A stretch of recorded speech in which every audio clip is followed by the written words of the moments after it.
Hi there, I'm Hallie Jackson in for Tom, and we begin tonight with that severe summer weather now becoming an international emergency. Tens of millions of people around the world facing dangerous and deadly temperatures, with flash floods and wildfires creating a lot of damage here at home. Look at this video from Oklahoma. Roads just overtaken by the water here. Cars submerged up past their tires. We've seen some first responders trying to push these cars through flooded intersections. Look at that. And then in Virginia. What in the world? This car fell in a sinkhole. Sure did. That sinkhole partially swallowing up that car after days of unrelenting weather there. In the West, dozens of wildfires. Crews are trying to get a handle on it, but these hot temperatures are not helping. One in Utah has incinerated something like 10,000 acres already. And in the South, they are melting under these historically high temperatures, extreme heat, postponing some World Cup events. All as overseas in Europe, they are battling their own deadly heat wave. Millions of Americans, of course, vacationing there. Cities and towns are under these maximum heat warnings with temperatures up over 100 degrees Fahrenheit. People flocking to the beaches to cool off, but there is a danger there. At least 40 drownings have been reported since the start of this heat wave. France recording the hottest day it's ever had. So hot, in fact, so hot, they had to shut down the Eiffel Tower. That gives you a sense of it. Over in the UK, they're telling people don't go on public transportation right now, and it's also possible that some of these popular tourist spots may have to shut down. We've got team coverage on this as our Bill Cairns times out where the heat is headed next. But we start tonight with George Solis in Miami tracking this triple threat. Tonight, heavy rains and dangerous flash flooding overwhelming parts of Oklahoma. Watch as cars try navigating the hazardous conditions on the roads. Oh, my God. The rain so intense, visibility is almost zero. Out west, firefighters urgently battling multiple raging wildfires. From Utah to Nevada. Down south, brutal soaring temperatures sweltering the region. Very, very hot. It's getting worse as the day goes by. In Miami, the heat is so intense, the city's World Cup FIFA Fan Fest was postponed temporarily. How brutal was today's heat? Earlier today, it was incredibly bad. Extreme heat also impacting millions across Europe, where air conditioning isn't widespread. Officials in France say at least 40 people, most of them young, have drowned while trying to escape the high temps since the start of the heat wave last week. The country has issued a red heat alert, the highest level possible. Local outlets reporting 2 children died there, likely due to the severe heat. The soaring temperatures impacting iconic landmarks. The Eiffel Tower closing early and the Louvre expected to adjust hours starting tomorrow. NBC News' Danielle Himanjan is in London. If and when the temperature hits 104, the iconic London Eye will close. Thousands are expected to flock to beaches, pools, and the River Thames, with authorities urging people not to underestimate the dangers of swimming in open water. Today, this city and far beyond are experiencing the hottest day of the year with higher temperatures to come. Back here at home in the U.S., Americans doing their best to survive the early summer scorcher. George is joining us now from South Florida. And George, they are really making a big push to try to make sure that people who are going to these World Cup events are staying safe in this heat. Yeah, that's absolutely right, Hallie. So as soon as you walk into this particular event, you'll notice all of these fans blowing, and they want to make sure, organizers, that nothing here compromises safety. They're also handing out these mechanical fans for all of these people here. And even with this cloud cover, we know that these fans are likely going to be working overtime because the heat indices are still expected to be in the triple digits. So it's going to feel well above 100 degrees here in the next coming days. Hallie? Really intense. George Solis, thank you. Let me bring in now our friend and colleague, Bill Cairns, who's got a lot to watch, Bill, because you've got 30 million Americans under these heat alerts, and it's only going to get worse for some of those folks. Yeah, and there's a difference. Like, we're setting some daily records. We're not setting, like, national all-time records like they are in Europe. So let's get to who's the hottest right now. And we were thinking that Phoenix had a chance to get up to 110 today. It's close, 109, Vegas 106. But these are the areas, they're used to it. You know, their bodies are starting to adjust. But, you know, Portland, Oregon is at 90 degrees, and only about 60% of the households there have air conditioning. So for that other 40%, that's a very difficult evening. And during the overnight, it's going to be very difficult to sleep, too. So 31 million people. We do have the excessive heat warnings from Phoenix to Tucson because this is a long duration event for you. You have one more day of the heat in the Pacific Northwest, and then we'll cool you off. So tomorrow, Eugene's in 90, Boise 95, Seattle right around 85. That's about 15 degrees warmer than it should be. Also, we will get up to 110 in Phoenix tomorrow, and likely as do that Thursday, Friday. Many areas, though, will cool off by the time we get to the weekend. The exception, Hallie, some of that heat heading towards the middle of the country. Denver near 100 by the weekend. And you look overseas, Bill, when you talk about Europe, I mean, it is boiling right now, and it's only going to get worse. Like tomorrow, Paris may set a record at 102. And it's not just the intensity, it's the duration. And the longer heat waves go, the more deadly they are because people just can't recover at night if they're not in air conditioning, without being able to sleep well or even hydrate well. So as far as what we're dealing with in Europe the next 2 days, look at these temperatures. Paris, 103, 104. Interior sections where we hit that 112 for the all-time hottest temperature ever recorded in France today. They're going to have a chance to even beat that or equal that in the days ahead. It will cool off by the time we get to about Friday, Hallie. All right, Bill Cairns, keeping an eye on all of it. Thank you, Bill. Appreciate it. Back here at home now to the deadly attack inside a public library in Northern California. An 18-year-old accused of killing 2 people and plotting what police called a Columbine-style massacre. Aaron McLaughlin has the dramatic moment he was taken into custody. Tonight, new video shows a teenage suspect face down, being dragged and pinned by police minutes after authorities say a gunman fired 8 rounds inside this public library in Chico, California, killing 2 adults and wounding a young girl. Identified as 18-year-old Bradley Scott Sayer, authorities say he'd walked through the library prior to the attack before returning with a shotgun to attempt a Columbine-style massacre. Is that the suspect was a fan for some time of social media involving Columbine-type shootings, the kind of school shootings, and had unfortunately made a deep dive into that social media community. Shortly after the shooting Monday night, the city police chief described the desperate call for help. We had an open 911 line that you could hear gunshots and people screaming. Officials say within 4 minutes, police flooded the neighborhood and made the arrest. As they made entry, the suspect fled out the back of the library where Chico police officers had already set a perimeter. Social media posts show the suspect graduating from the local high school earlier this month, now expected to be charged with 2 counts of murder in the first degree. Authorities say they believe he was acting alone and have found no connection to the victims, identified tonight as 74-year-old Robert Johnson and 46-year-old Jacob Hull. Hull died protecting the injured child who is yet to be named, according to her family. The suspect is scheduled for an initial court appearance on Thursday. His parents have not replied to a request for comment from NBC News, but have spoken with law enforcement. The suspect is scheduled for an initial court appearance on Thursday. His parents have not responded to NBC News' request to comment, but they have spoken to law enforcement. Back to you. Aaron McLaughlin, thank you. Here in Washington, a rare rebuke in Congress with the Senate voting to stop President Trump from restarting war against Iran. Symbolic, but a message nonetheless, coming as the president hits the road to point to falling oil and gas prices in the wake of that preliminary peace deal. Our Garrett Haake has the latest developments.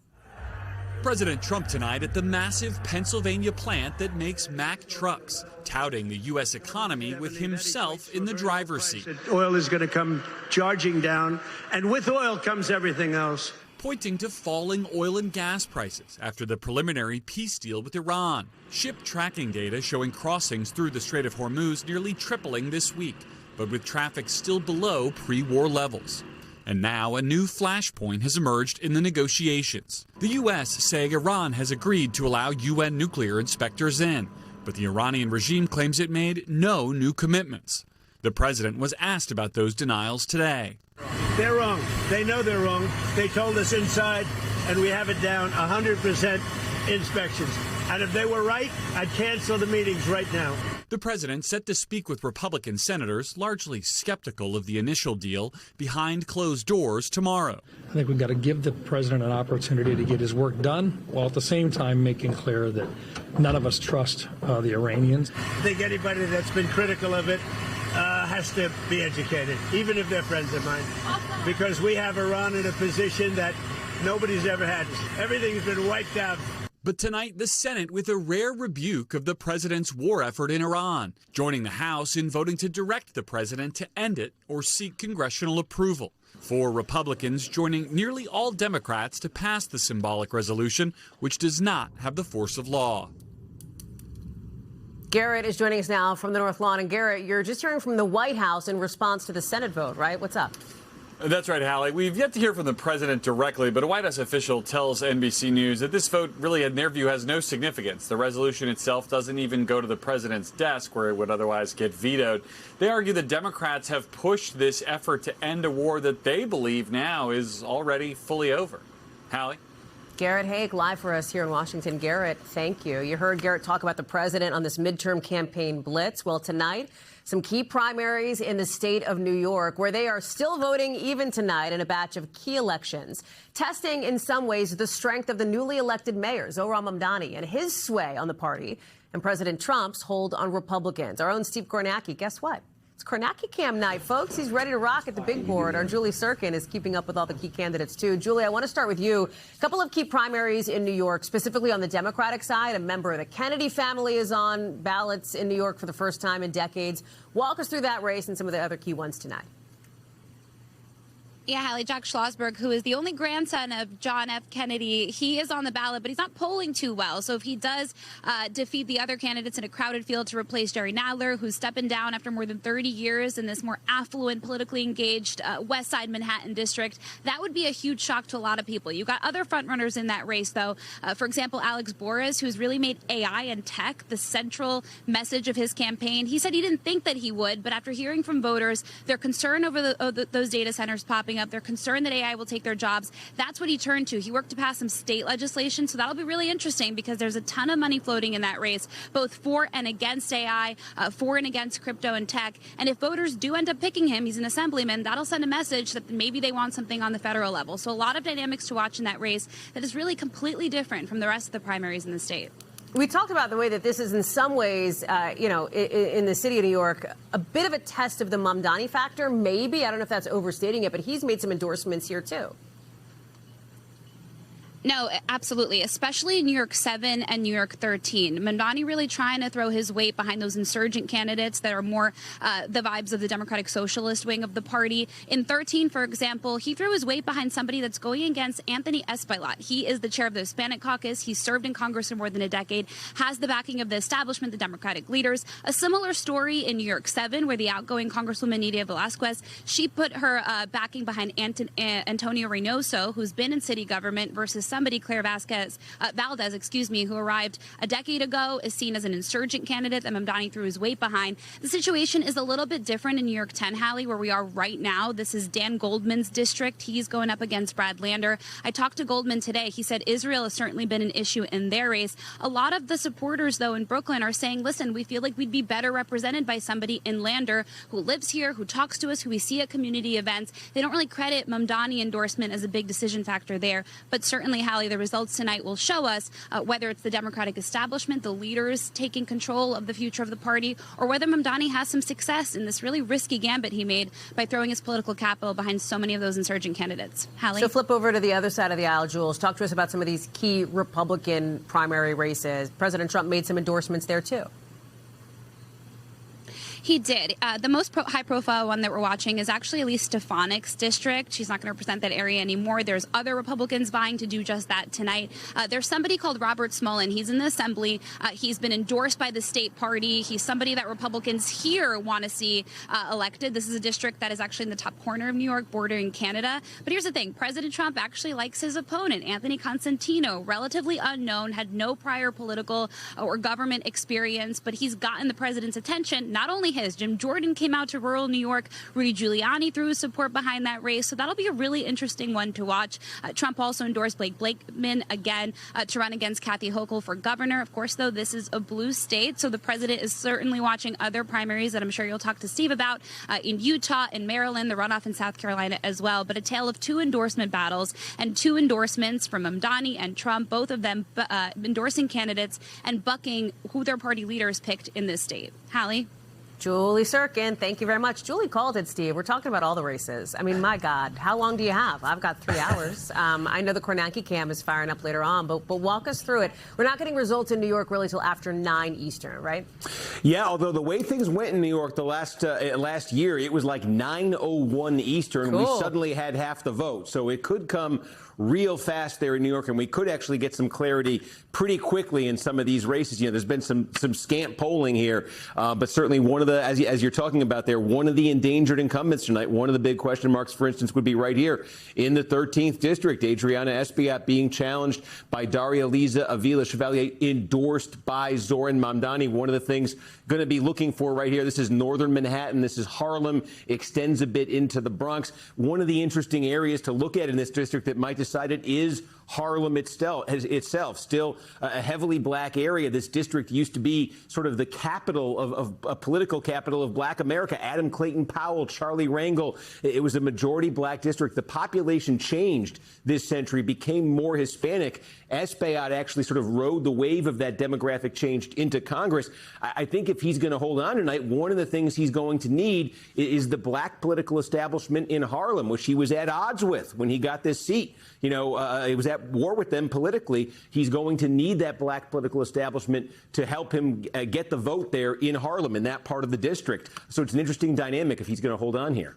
Get us out of New York. What else are you watching around the country? Because there's a couple of other races, too. Yeah, let's go all the way out to Utah here. A couple of interesting Republican primaries here. Remember, Utah, they have a new map just for this year. A court drew it. So these are new district lines. It's a pretty dramatic change in that state. So here's one incumbent, Republican incumbent, Celeste Malloy. She was elected in a special election back in 2023. When she ran for the full term in 2024, she was challenged in the Republican primary from the right, and she won by just 176 votes. So it's a real question here, her hold on this base. She's getting another challenge, you know, from a sort of a conservative, activist, populist-style candidate here, Phil Lyman. I think this is an interesting one to look at, given that Malloy did not win convincingly in her party 2 years ago. And again, these lines have changed here in Utah. Also worth keeping an eye on Utah up here. This is now the 2nd district. Blake Moore, he's a member of Republican leadership in Congress, vice chair of the House Republican Conference.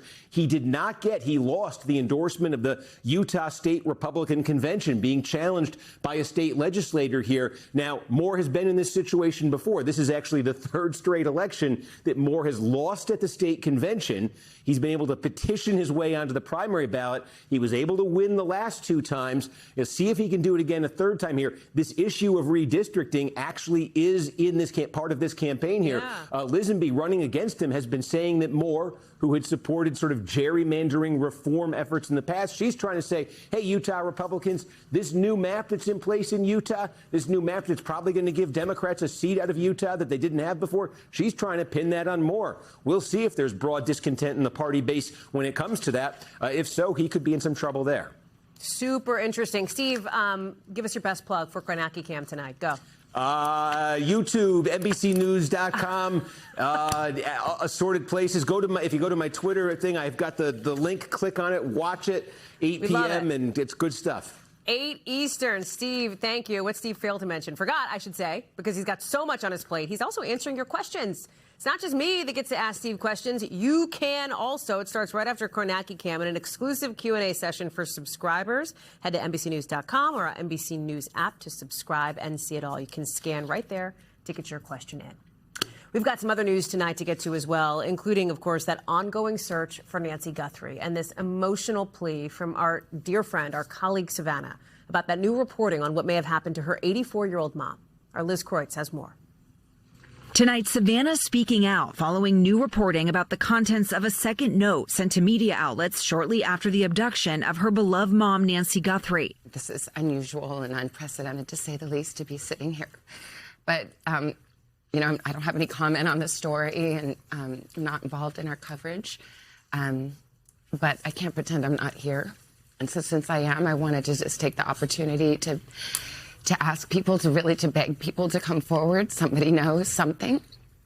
And this is a news story today that is on your radar, but this is the life that my sister lives, that I live, that my brother lives, that our extended families live, that our children live every day. And we are in agony. And we cannot be at peace. So no matter how much I try to come out here every day and smile and find that joy, and I will, I promise I will.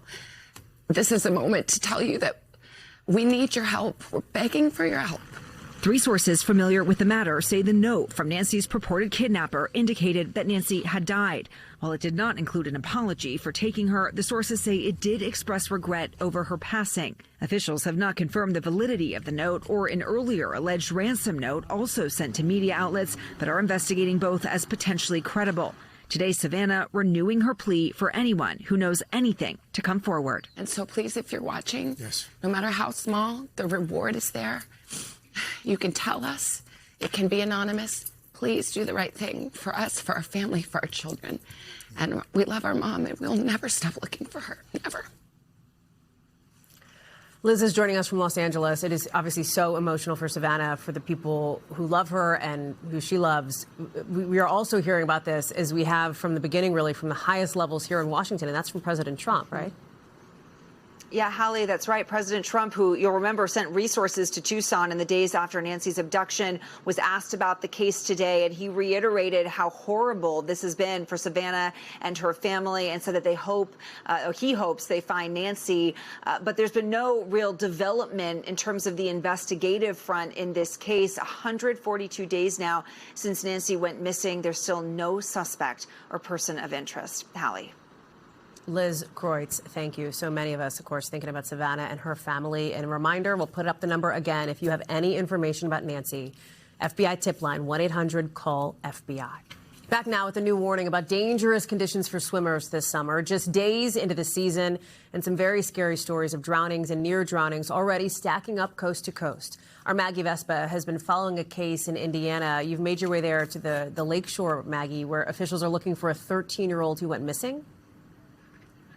Yeah, Hallie, that's right. This is Lake Michigan behind me. And officially, the search is still on. But we should point out pragmatically, searchers not actually out there right now, because you can see the water behind me. It's incredibly choppy, incredibly, they say, hazardous. They also say 4 divers, because of that, have already been injured in these rescue efforts since yesterday afternoon, when this boy, they say, went into the water and no one's seen him since. They're not naming him at this time. His family's not speaking out. But I talked to families on the beach earlier.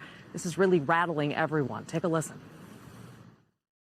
You said you're not letting your kids swim today. No, definitely not. We let them dip their toes in the water, and that was about it. Yeah. They come to the beach, play in the sand, but get in the water, no, absolutely not. Go to the day of the beach and lose a child? I mean, I don't think it gets any worse than that.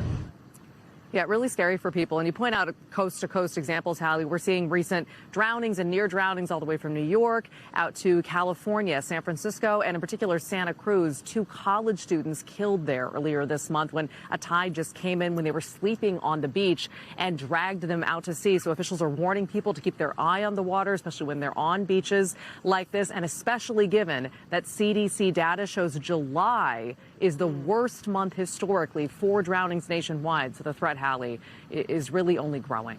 Yeah, and it's very real. Maggie Vespa live for us on that. Maggie, thank you.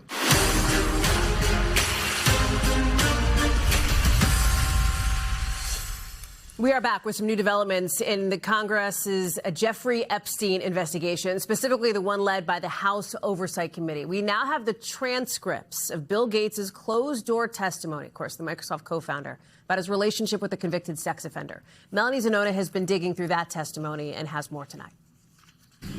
Well, one of the biggest takeaways from this testimony is about an apparent plot by Epstein to potentially blackmail Bill Gates, though it was never actually followed through on. Gates said he pursued a relationship with Epstein in hopes of raising more money for the Bill Gates Foundation, but he ended that relationship once it became clear Epstein was never going to follow through. However, at that point, Epstein at least considered trying to blackmail Gates as a way to sort of pressure him to re-engage in their relationship, with Gates telling lawmakers, "I was not blackmailed, but, as you look at these emails, it looks like Mr. Epstein's brainstorming was going in that direction." It appears that in many cases, he, at least in emails to himself, was sort of rehearsing how either he or he coaching someone else might choose to blackmail me, but none of those messages were ever sent to me. Some of the Epstein files did contain draft emails or emails sent to Epstein himself that detailed salacious and unverified allegations about Gates, which Gates said were absolutely false. Gates also said Epstein learned about some of the affairs that Gates had during his marriage, but Gates testified that none of those affairs had any connection to Epstein. Another key takeaway is that Gates actually acknowledged he was indeed aware of Epstein's pleading guilty to some, quote, sexually related crime in 2008. But Gates told lawmakers he regrets not digging into those legal issues further before starting a relationship with Epstein, calling it a big mistake and a big regret. Hallie. Mel Zanona, thank you very much for that. Turning now to Money Talks, and tonight Wall Street kind of sounding an alarm with tech stocks taking a tumble. We've seen a sell-off and some concerns over some of the top companies in AI and chip manufacturing. Is the bubble bursting? It feels like a question we keep asking. Let's get to Allie Canal for a reality check. What's interesting here, Allie, is we were kind of watching this during the day. Markets open, and it was like, uh-oh, big sell-off, kind of recovered, dropped again. What does it mean? Like, what is the inference we're supposed to draw from it when it comes to some of these tech stocks? Right, Hallie. Well, a lot of this has to do with valuation, because remember, over the past few years, those AI companies, those chip companies, they've been fueling a lot of the stock market gains. But what happened today is investors started questioning, okay, are we getting a little too ahead of our skis here, particularly because there are concerns that inflation could remain elevated, and that could possibly force the Fed to hike interest rates. It's something that the markets are pricing in at the moment. And that's important because these AI companies, they're spending billions of dollars building data centers, buying chips, expanding that AI infrastructure. So investors are looking at these sky-high valuations and asking, can these companies really grow fast enough to justify these high valuations, particularly if borrowing costs remain elevated? Now, that doesn't necessarily mean that the AI boom is over. A lot of Wall Street analysts are calling this a gut check. And if we look to the start of the year, the tech-heavy NASDAQ composite is still up around 10%, even with the sell-off that we saw today. But it's just a good reminder that we tend to see these volatile puts and starts within the stock market, and that's why a lot of financial professionals say it's important to stay invested. That's it. What about SpaceX? It got so much attention when it went for its IPO, kind of dipped. It's since recovered? Well, take a look at a stock chart, because it's been a pretty wild ride here. I love looking at stock charts. I do it just in my spare time. I mean, look at this, right? I mean, we are trading below where the stock finished out that debut day. We saw a big surge following that, but over the past few days, we saw a bit of a dip here. And that's really, the story here at SpaceX has become a symbol of the AI trade. So it's not immune to all these valuation concerns. The stock is valued at nearly $2 trillion. It's still an unprofitable company. And there are many on Wall Street that say, it's not justified at this point in time. So even these big hot IPO names, these stocks that we talk about often, they can get caught up in some of these valuation traps on Wall Street. So just important to keep in mind, especially if you're choosing to invest in some of these more volatile names. Allie Canal, thank you very much. Appreciate you. Let's get you over to Top Stories news feed, starting with former U.S. Olympic ski legend Bode Miller, now facing drug charges in Idaho. We've learned he was arrested earlier this month on 2 misdemeanors. Court records show he had so-called magic mushrooms on him, psilocybin. He's pleaded not guilty. Miller retired in 2017 after competing in 5 Olympics. He won 6 medals. NBC News reached out to his attorney for comment, but we haven't heard back. And in Arizona, a delivery robot taking a dangerous turn. Watch this, getting caught in the middle of a crime scene surrounded by SWAT. Police say they told the DoorDash robot, get on out of there. Didn't happen. The company had to come and pick it up and take it away in like a box truck. Wrong place, wrong time. And with the NBA draft set to tip off tonight in New York, a blockbuster trade is kind of sending shockwaves around the league. Giannis Antetokounmpo, one of the biggest basketball stars on the planet, now headed to the Miami Heat, according to multiple reports. The Milwaukee Bucks, he's been there for more than a decade, apparently trading him for a handful of players and draft picks. He's a 2-time NBA MVP and a 10-time All-Star. For basketball fans, that's pretty big news.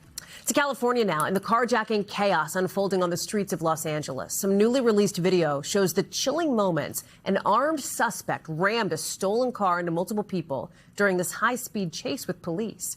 Here's Ryan Chandler with that new video, and a warning, some of it is disturbing. Call the police. Tonight, new video tracking a violent spree of attacks on the streets of Southern California. Police say 45-year-old Juan Estrada stole this white sedan at knife point, then crashed at random into innocent bystanders, causing multiple hit-and-run collisions across City last week. Watch the car careen toward a pedestrian in the middle of the road. This clip shows the car running over another person's legs. At this gas station, several people targeted. A motorcyclist thrown from his bike as the sedan collides into him, ripping off the gas pump. Another man dodging as the driver accelerates toward him from feet away. Culver City Police releasing the new look at the chaos Monday. The suspect displayed completely sporadic behavior, striking any victims that he was able to spot on the street, on foot, or on bikes. The spree of destruction ending at this McDonald's. The suspect crashing into a car and then fleeing on foot past the drive-thru as police rammed the sedan. Culver City Police arresting Estrada. He's now charged with 10 counts of attempted murder. The victims injured were between 15 and 70 years old. One is still in the hospital tonight with serious injuries. Ryan is joining us now. Okay, Ryan, how did police manage to track this guy down?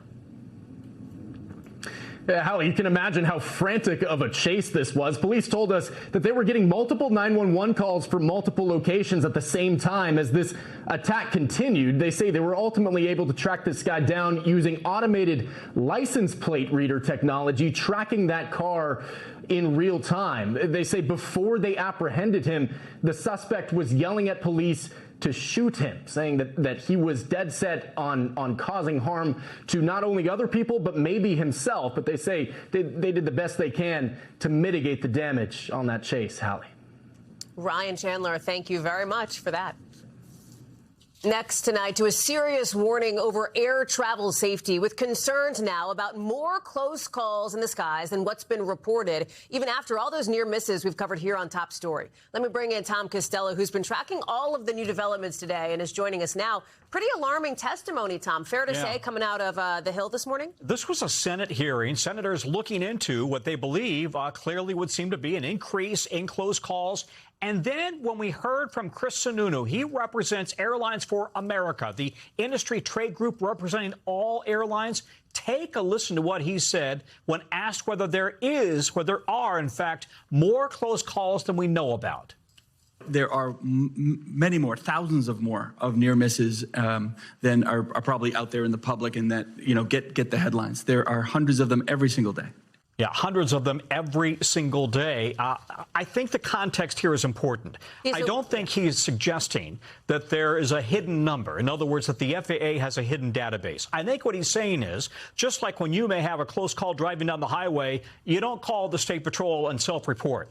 That a lot of times, this stuff just, no harm, no foul, they move on. They don't necessarily report it to air traffic control or to anybody else. But the point being, there are a lot of close calls. I still don't know that people who fly a lot love to hear that, right, Tom?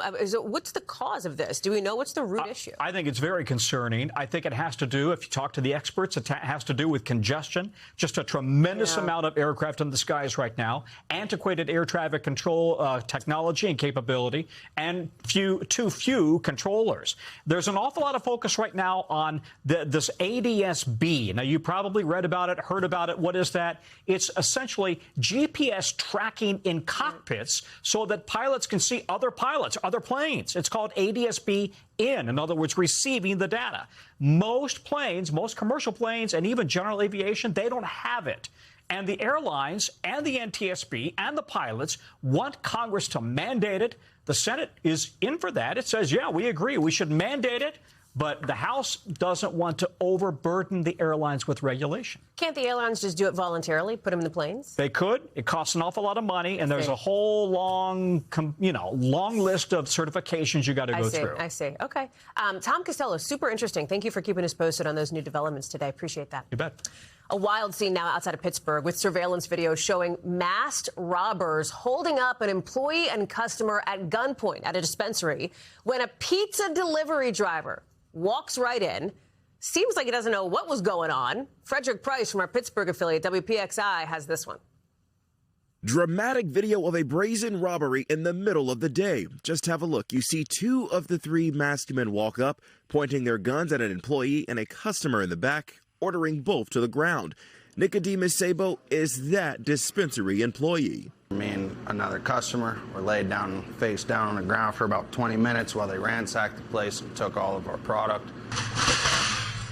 Sable tells me the men tied him and the customer up and locked them in a back room. The entire ordeal lasting nearly 30 minutes, he says.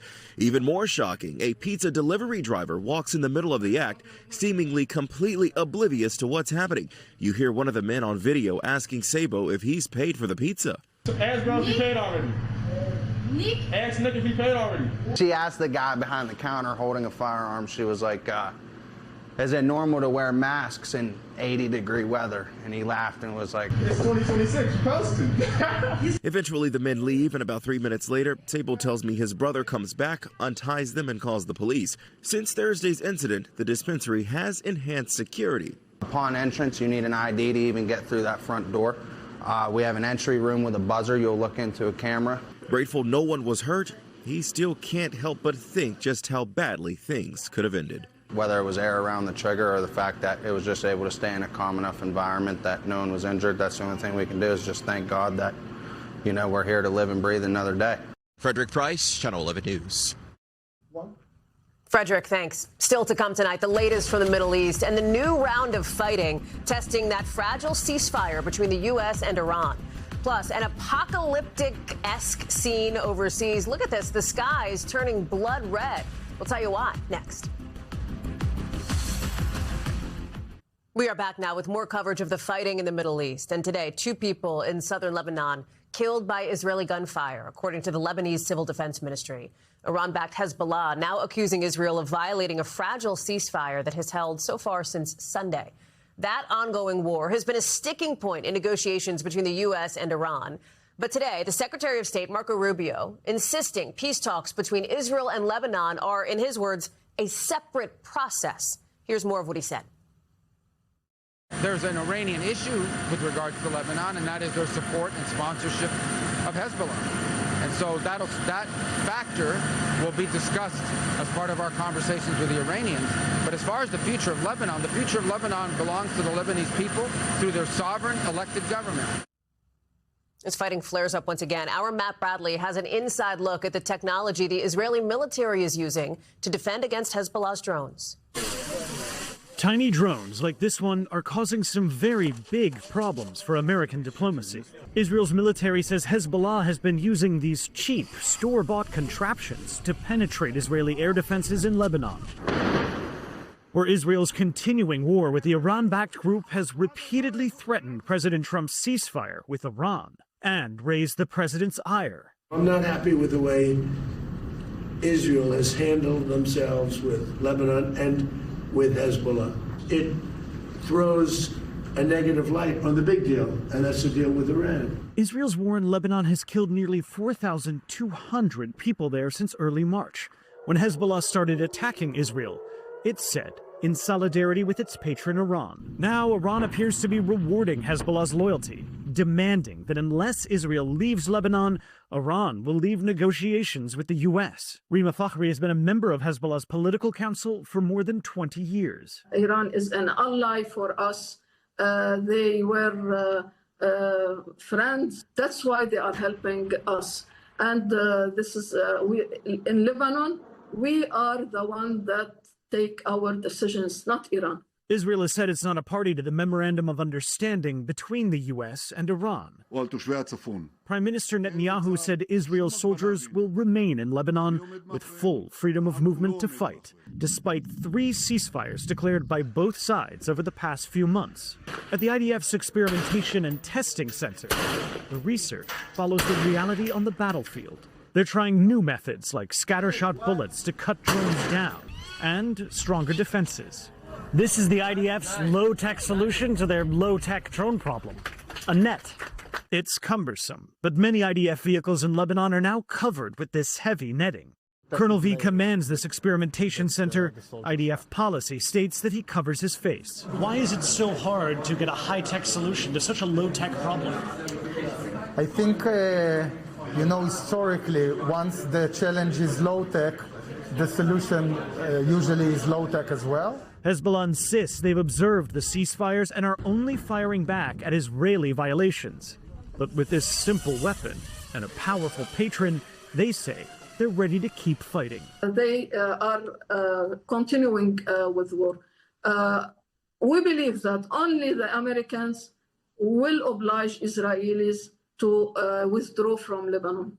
Otherwise, we will continue our resistant movement. Matt Bradley, NBC News, Tel Aviv. Our thanks to Matt for that reporting. The top story is Global Watch now, starting in Kenya, where construction on a U.S.-backed Ebola center has officially been suspended. You probably remember the controversy over this. The country's health minister ordered this pause today, this suspension. The site was supposed to be a quarantine facility for Americans who were exposed to Ebola while abroad. This is the same center that sparked those huge protests we've told you about, which left 3 people dead.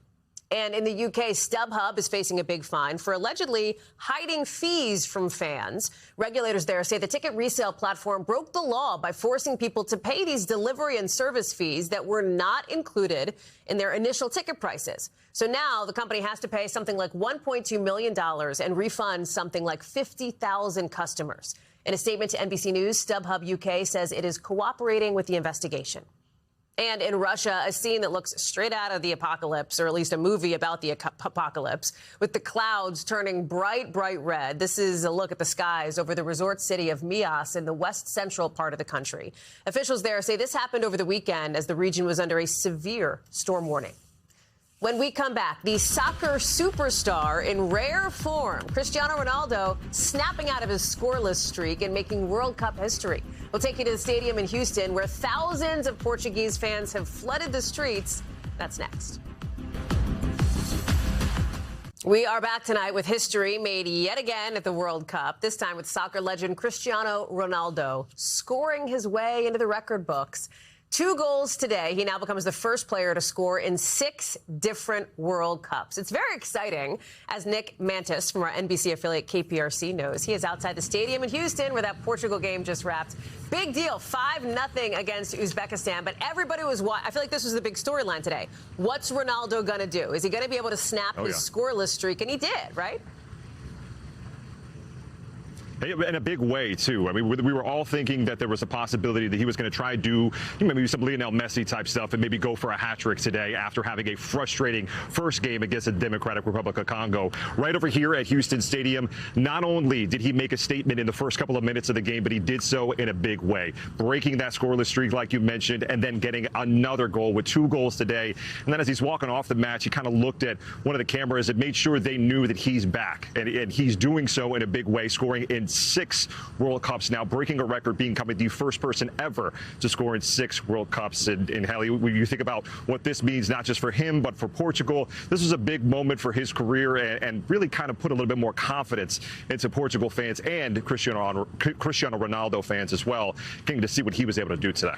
I can only imagine that people have gone bananas there. I realize the parking lot has largely emptied out. Not your fault. You're there after the game. But, like, was it just totally packed? Because the crowds, that's been one thing.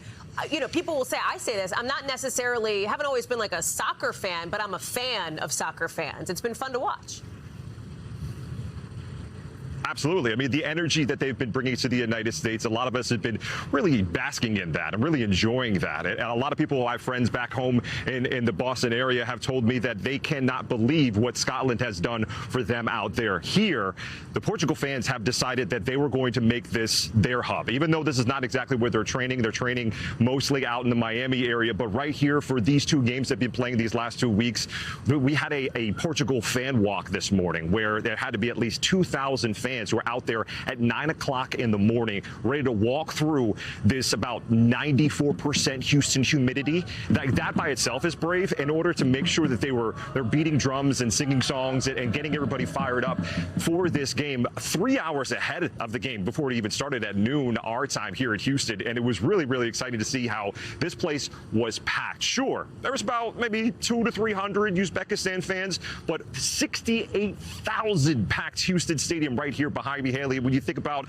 all of those fans, a majority, I would say maybe 90% of them have Cristiano red jerseys on, and they could not be more thankful. When we talked to a couple of them as they're coming out of Houston Stadium, they could not be more thankful to have experienced what they experienced today, seeing Cristiano Ronaldo score 2 goals, making sure that he was able to break history and to bask in it and to really enjoy it. Now as they're spilling out behind us and kind of walking through here and making their way to the parking lots of 2 Fan Fest around around this area as well.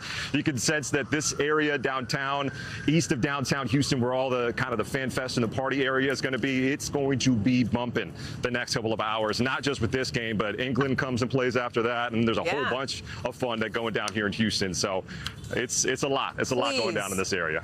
Do not let me keep you from the party. Off to the fan fest you go. Nick Montes, thank you very much for being with us. I appreciate it. Thank you for the live reporting there. I'm jealous. I wish we could trade. Thanks. And you heard Nick mention Scotland, right? After kind of drinking Boston dry, the Tartan Army, as they call the Scottish fans, are now soaking up the sun in Miami, bringing their joyful celebrations to the 305 and even raising money for some good causes while they're at it. That's the sound of World Cup fever for fans of Scotland. The bagpipes, no Scotland, no party. The cheers, the glee.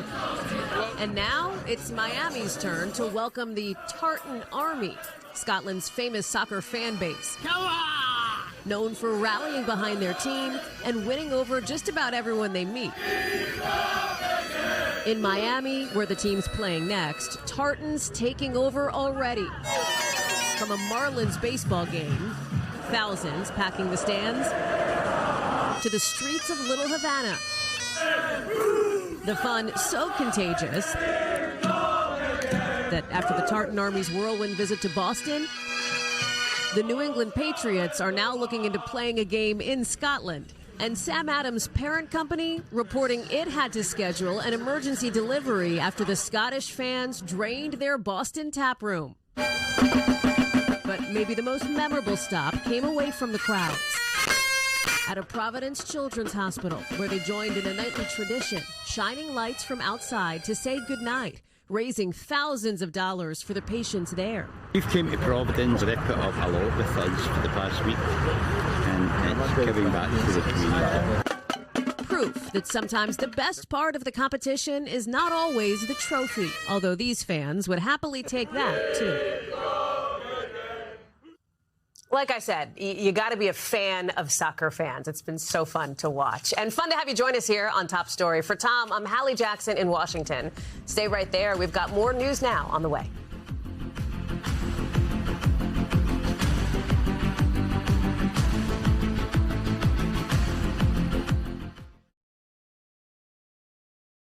We thank you for watching, and remember, stay updated on breaking news and top stories on the NBC News app or watch live on our YouTube channel.